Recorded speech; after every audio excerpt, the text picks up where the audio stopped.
তোমার জন্য একটা শাড়ি এনেছি, একবার চেক করে দেখে নাও। থ্যাঙ্কস। গুড্ডি, তোর জন্যই গ্রাউন্ডে এনেছি, খুলে দেখ পছন্দ হয় কিনা। তুমি এনেছো বলে কথা, সেটা আবার খারাপ হতে পারে? বৌদি, নাও তোমার অতি সুন্দরী ননদ এসে গেছে। দাদা, আজ কি কোনো বিশেষ দিন আছে?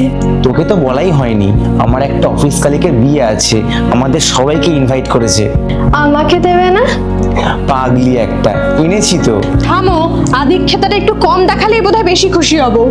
আর তোকেও বলি, আমি যে আমার এত পুরনো জামা কাপড় দিচ্ছি, গুড্ডিও তোর পুরনো জামা কাপড় দিচ্ছে, তাতেও হচ্ছে না, আবার নতুনের দরকার। দয়া করে তুমি ওকে মাথায় তুলে বেশি আশকারা দিতে যেও না। তুই দাঁড়িয়ে আছিস কেন? যা আমাদের জন্য খাবার রেডি কর।